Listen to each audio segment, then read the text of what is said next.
Hello students, welcome to RM chemistry classes. So in this lecture we are taking very important topics. The one is effects of hybridization on bond length, bond strength and electronegativity. Another topic जो हम ले रहे हैं that is features of pi bonds. तो pi bond कैसे आपके double triple bond compounds की chemical characteristic change करता है, तो वो सब हम डिटेल में पढ़ेंगे. तो ये इंपॉर्टेंट टॉपिक्स हैं, आपको मिस नहीं करने हैं. तो first we will start from bond length. तो बॉन्ड लेंथ स्टार्ट करते हैं स्टूडेंट्स. सबसे पहले समझेंगे व्हाट इज बॉन्ड लेंथ. तो बॉन्ड लेंथ होता है आपका average distance between nuclei of two bonded atoms in a molecule. अगर वो मॉलिक्यूल है तो सपोज दिस इज Cl2, तो इसके एक न्यूक्लियाई से लेके और दूसरे के न्यूक्लियाई के बीच का जो एवरेज डिस्टेंस होता है, ठीक है, एवरेज डिस्टेंस, उसको हम बॉन्ड लेंथ कहते हैं. और अगर हम सिंगल एटम की बात करते हैं, क्योंकि एटम्स में बॉन्ड लेंथ सिंगल एटम में मेजर नहीं कर सकते हैं, तो हम मॉलिक्यूल के टर्म में पढ़ते हैं. और अगर सिंपल जो इसकी जनरल डेफिनेशन होती है, तो दिस इज द डेफिनेशन की न्यूक्लियस से लेके आउटर मोस्ट शेल का जो डिस्टेंस होता है, ठीक है. तो ये तो एटम का डिस्टेंस हुआ. और बॉन्ड एक्चुअल में क्योंकि दो पार्टिकल्स बना रहे हैं, तो बॉन्ड लेंथ आपकी यहाँ से लेके ये यहाँ तक की होती है, इसलिए मॉलिक्यूल उसमें इन्वॉल्व होता है. So this is the bond length. I hope आपको क्लियर हुआ होगा. दिस इज एटम का साइज, एटॉमिक साइज का जो डिस्टेंस होता है हम ऐसे लेते हैं, एटॉमिक साइज का डिस्टेंस हम ऐसे भी लेते हैं जो मॉलिक्यूलर साइज के टर्म में होता है. तो this is the bond length. अब हमको पढ़ना है यहाँ पे कि हाइब्रिडाइजेशन का क्या इफेक्ट होता है. तो सबसे पहले समझेंगे हम हाइब्रिडाइजेशन का एक जनरल कैरेक्टर, जिसमें कि हम ले रहे हैं sp3 hybrid, sp2 hybrid and sp hybrid, ठीक है. तो सबसे पहले मैं इसको इरेज कर देती हूँ. तो ये आई होप आपको क्लियर हुआ होगा.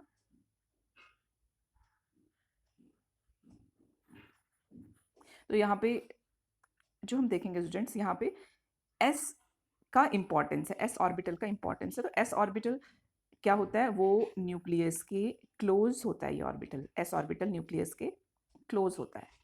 तो on the basis of that जब हम चेक करते हैं बॉन्ड लेंथ के करेक्टर्स, तो s का जो इन्वॉल्वमेंट होता है वो ज़्यादा इंपॉर्टेंट होता है, क्योंकि s न्यूक्लियस के क्लोज होने की वजह से इसका जो पेनिट्रेटिंग पावर होती है वो ज़्यादा होती है, ठीक है.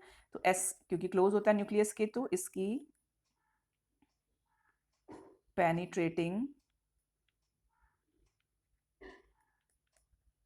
Power is more. अब हम इन सब में चेक करेंगे s करेक्टर्स. तो यहाँ पे टोटल s और p को मिला के देखें तो s करेक्टर किसका इसमें कितना है, 50%. मीन्स 50% इसका शेयर है, 50% इसका, 100% हो गया. ये हम इसकी बात करेंगे s और 2p, मतलब 3 में किस किस का कितना कितना शेयर है. तो यहाँ पे जो s का शेयर आएगा, s करेक्टर होगा 33.33%. And sp3 s and 4p, मतलब 4 में से s, 4 पार्ट्स में से s कितना है, ओनली 1 पार्ट, तो ये है हमारा 25%. तो ये हमारे s करेक्टर की का परसेंटेज है. इसका मतलब आपको सबसे ज़्यादा s करेक्टर किस में दिख रहा है, sp में सबसे ज़्यादा s करेक्टर है, ठीक है. तो इस केस में जो बॉन्ड लेंथ होगी वो, क्योंकि s का ज़्यादा पेनिट्रेटिंग नेचर है, न्यूक्लियस की तरफ पेनिट्रेट करेगा, तो जो sp की बॉन्ड लेंथ होगी वो सबसे कम होगी. तो जितना ज़्यादा s का पेनिट्रेटिंग पावर, उतनी कम इनकी बॉन्ड लेंथ. तो वैसे भी अगर हम देखें बॉन्ड लेंथ का, तो आप देखेंगे कि कार्बन और जो सिंगल बॉन्ड होता है, कार्बन कार्बन सिंगल बॉन्ड की जो बॉन्ड लेंथ है sp3 की, वो अराउंड 154 पिकोमीटर है. तो पिकोमीटर में है, पिको आपको मालूम है 10⁻⁻12 मीटर. तो इसकी सबसे ज़्यादा बॉन्ड लेंथ है. उसके बाद आएगा डबल बॉन्ड का sp2. This is around 134 picometer. And after that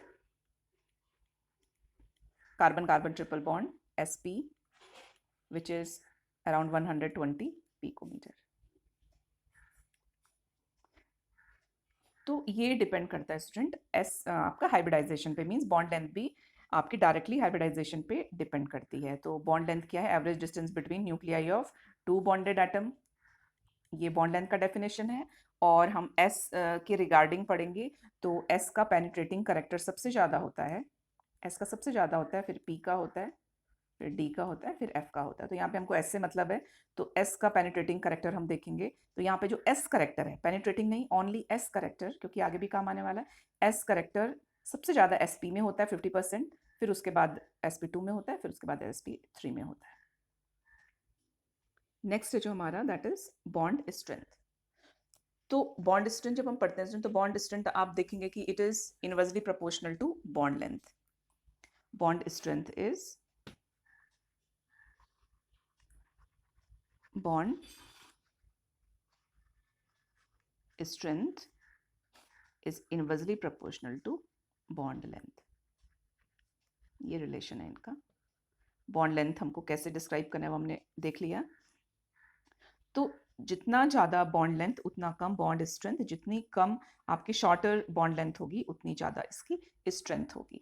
और इसकी स्ट्रेंथ क्यों होती है स्ट्रेंथ ज़्यादा, कि जितना शॉर्ट आपका बॉन्ड होता है उस केस में क्या होता है आपका, शॉर्टर बॉन्ड के केस में कि जो इलेक्ट्रॉन क्लाउड होता है वो न्यूक्लियस के अराउंड ज़्यादा टाइटली हेल्ड रहता है। तो बॉन्ड स्ट्रेंथ का जो एक्सप्लेनेशन है वो एक्सप्लेनेशन होता है कि electron cloud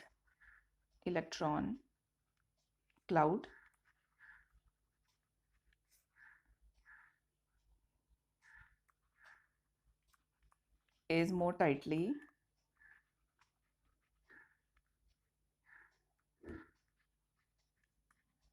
held by nuclei, ठीक है, held by nucleus। ये इसका आपका रीजन होता है, क्योंकि ट्रिपल बॉन्ड में आपके शॉर्ट बॉन्ड होता है, मींस इसमें एस करेक्टर 50% होता है। मींस अगर हम ट्रिपल बॉन्ड की बात करते हैं तो इसमें ये ज़्यादा क्लोज होगा न्यूक्लियस के, इलेक्ट्रॉन क्लाउड टाइटली हेल्ड होंगे तो बॉन्ड स्ट्रेंथ ज़्यादा होगी। मींस ऐसे बॉन्ड्स को ब्रेक करना टफ होगा। क्यों टफ होगा, क्योंकि न्यूक्लियस ने इलेक्ट्रॉन्स को होल्ड किया है टाइटली और वो इलेक्ट्रॉन्स को जाने नहीं देंगे। अगर आप ब्रेक करेंगे तो इलेक्ट्रॉन्स मूव करेगा, वो नहीं मूव करने देते हैं इलेक्ट्रॉन्स को। तो बॉन्ड स्ट्रेंथ का एक्सप्लेनेशन ऐसे होता है। और इसके ऑपोजिट अगर हम सिग्मा बॉन्ड की बात करें तो सिग्मा बॉन्ड में एस करेक्टर कम है। अगर एस पी थ्री अगर आप देख रहे हो तो एस पी थ्री में एस करेक्टर 25% था बस। इसका मतलब न्यूक्लियस टुवर्ड्स न्यूक्लियस इनका पेनिट्रेशन पावर कम है और ये इजीली ब्रेक हो जाएंगे। अगर ये कार्बन कार्बन सिंगल बॉन्ड है तो ये इजीली ब्रेक हो सकता है, क्योंकि न्यूक्लियस का इन्फ्लुएंस इसके इलेक्ट्रॉन तक इतना ज़्यादा नहीं है। तो this was bond strength.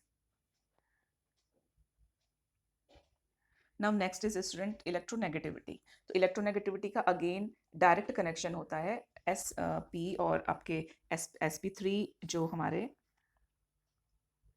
Percent character होता है। तो एस पी में सबसे ज़्यादा हमने देखा, एस पी टू में and then S P three में, ठीक है। इसमें था 50%, इसमें हमारा 33.33% और इसमें 25% एस करेक्टर। तो ये हमने पढ़ा था। तो एस करेक्टर अगेन किसको आपका सिंबलाइज करता है, किसको एक्सप्लेन करता है? एस करेक्टर एक्सप्लेन करता है पेनिट्रेशन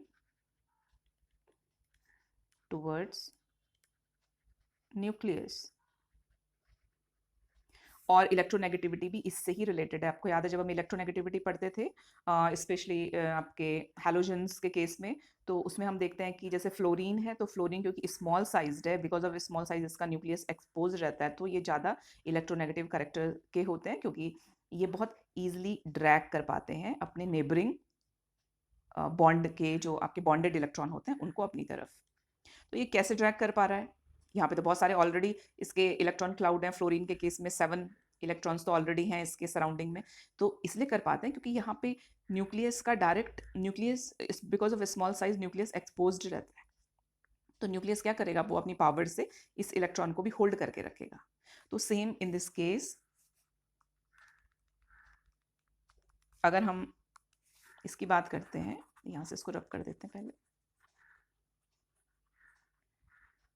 तो अगर हम पेनिट्रेशन पावर की बात करते हैं, मीन्स कितना क्लोज है न्यूक्लियस के, अगर हम उसकी बात करते हैं तो हम देखेंगे कि आप एस करेक्टर जितना ज़्यादा होगा उतना इलेक्ट्रोनेगेटिविटी ज़्यादा होगी, क्योंकि एस 50% करेक्टर मीन्स कि ज़्यादा पेनिट्रेशन है टुवर्ड्स इसका न्यूक्लियस, और जब भी कोई इलेक्ट्रॉन आएगा इसके पास तो ये sp करेक्टर वाला जो है वो ईजिली उसको होल्ड करके रखेगा, that is electronegativity, electronegative character. तो ये इसका ऑर्डर है, और यही इलेक्ट्रोनेगेटिविटी का ऑर्डर होता है कि सबसे ज़्यादा इलेक्ट्रोनेगेटिव sp होते हैं, उसके बाद sp2 होते हैं, उसके बाद sp3, इनका इलेक्ट्रोनेगेटिविटी ऑर्डर होता है। तो ये जो इलेक्ट्रोनेगेटिविटी है ये different different physical and chemical properties को भी इन्फ्लुएंस करती है। तो एक तो ये आपका पॉइंट था। Next is features of pi bonds. तो स्टूडेंट इसको हम देखेंगे, इंपॉर्टेंट है ये। तो सबसे पहले हम समझेंगे कि पाई बॉन्ड फॉर्मेशन, तो हमने देखा कि कैसे पाई बॉन्ड फॉर्मेशन होता है। आपका पाई बॉन्ड फॉर्मेशन होता है कार्बन कार्बन के p ऑर्बिटल के पैरेलल ओवरलैपिंग से, ठीक है। एक p ऑर्बिटल ऐसे होता है, एक ऐसे होता है, और फिर इनकी पैरेलल ओवरलैपिंग होती है, तो उससे पाई बॉन्ड फॉर्मेशन होता है ऐसे, एंड देन दिस, ठीक है, ऐसे। तो इस केस के लिए जो सबसे इंपॉर्टेंट कंडीशन है वो है ये कि all atoms must lie on the same plane. ये आपको याद रखना है। वैसे भी पाई बॉन्ड, अगर कोई पाई करेक्टर लेके कोई अगर मॉलिक्यूल होता है तो वो प्लेनर होते हैं यूजुअली, ठीक है, वो प्लेनर होते हैं, क्योंकि एक प्लेन में जब रहेंगे तभी आपके पैरेलल बॉन्डिंग हो पाएगी। जो आपके अब आप ये सोचो कि अगर एक ऑर्बिटल ऐसा है p ऑर्बिटल, ठीक है, ऑन दी प्लेन, और दूसरा p ऑर्बिटल ऐसे ऊपर की तरफ है, ठीक है, 90 डिग्री, मतलब ये बिलो दी प्लेन और अबव दी प्लेन है, मतलब एक मेरी तरफ आ रहा है उसका एक लोब, तो क्या ये ओवरलैप कर पाएंगे? नहीं कर पाएंगे। तो ये रीजन होता है कि इनको सेम प्लेन में होना पड़ता है। तो एक तो ये इसका मेन फीचर है पाई बॉन्ड्स का, सेम प्लेन में होते हैं। नेक्स्ट है इनका रोटेशन रिस्ट्रिक्टेड रहता है, and because of that reason ये ज्योमेट्रिकल आइसोमर्स बनाते हैं। फॉर एग्जाम्पल, अगर आपका डाइक्लोरोइथीन है सपोज, तो डाइक्लोरोइथीन हमको रोटेशन क्योंकि रिस्ट्रिक्टेड रहता है, तो ये इजीली रोटेट करके ऐसे अपनी मॉलिक्यूल को रोटेट नहीं कर पाएगा। इसका मतलब डाइक्लोरोइथीन एक हमको इस फॉर्म में मिलेगा और एक हमको इस फॉर्म में मिलने वाला है, ठीक है। मीन्स इनमें हम देखेंगे कि हाइड्रोजन सेम साइड है, इसको हम सिस कहते हैं, ज्योमेट्रिकल आइसोमर्स में इसको पढ़ेंगे। और इस केस में आप देख रहे हैं कि Cl, ये अगर हाइड्रोजन भी देखें तो हाइड्रोजन डिफरेंट साइड है, Cl डिफरेंट साइड है, या Cl सेम साइड है, तो इसको हम ट्रांस आइसोमर कहते हैं। तो इस केस में ऐसा क्यों हो रहा है, यहाँ पे दो डिफरेंट आइसोमर्स ये क्यों बना रहे हैं? इसलिए बना रहे हैं कि नेचर में इनको एक को इस फॉर्म में आपको you will find it in this form, और एक आपको इस फॉर्म में मिलेगा। मतलब कि ये मॉलिक्यूल ओरिजिनल मॉलिक्यूल होकर ये खुद को रोटेट करके इस फॉर्म में नहीं लाएगा, बल्कि एक्चुअल में दो डिफरेंट मॉलिक्यूल्स हैं।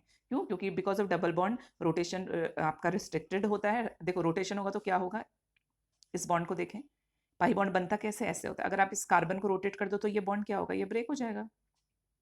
तो क्योंकि ऐसा नहीं होता तो यहाँ पे रोटेशन रिस्ट्रिक्टेड रहता है। तो बिकॉज ऑफ रिस्ट्रिक्शन हमको जियोमेट्रिकल आइसोमर्स मिलते हैं, जियोमेट्रिकल आइसोमर्स। नेक्स्ट है electron cloud is placed above and below the plane easily available for attacking agents. तो एक ये भी इसका मतलब क्यों ये ज़्यादा रिएक्टिव होते हैं, ये वाला जो करेक्टर है ये इनकी केमिकल रिएक्टिविटी ज़्यादा होती है, इनकी केमिकल रिएक्टिविटी को एक्सप्लेन करता है, ठीक है, केमिकल रिएक्टिविटी को एक्सप्लेन करता है। और ये हम देख भी सकते हैं कि जब ये ओवरलैप करते हैं स्टूडेंट, तो ये ऐसे क्लाउड बनाते हैं, आप पिक्चर में देख रहे हैं यहाँ पे, तो आपको ये इलेक्ट्रॉन क्लाउड दिखेंगे बनते हुए। तो यहाँ पे एक बनाना शेप ऐसे आपको दिख रहा है। तो होता क्या एक्चुअल में कि ये जो इलेक्ट्रॉन क्लाउड है, बिकॉज ऑफ दैट बहुत ईजिली ये अवेलेबल होते हैं अटैकिंग एजेंट्स के लिए, स्पेशली अगर ऑक्सीडाइजिंग एजेंट्स आते हैं। इसीलिए जो डबल ट्रिपल बॉन्ड कंपाउंड्स होते हैं वो oxidizing agents like KMNO4 and potassium dichromate K2Cr2O7, इनके लिए बहुत ईजिली आपके टारगेट होते हैं, बहुत ईजिली ये अटैक करते हैं और वो ये रिएक्ट करते हैं in comparison to single bond. मतलब सिग्मा बॉन्ड नहीं करता रिएक्शन, और ये इजिली रिएक्ट कर जाते हैं इवन एट रूम टेम्परेचर।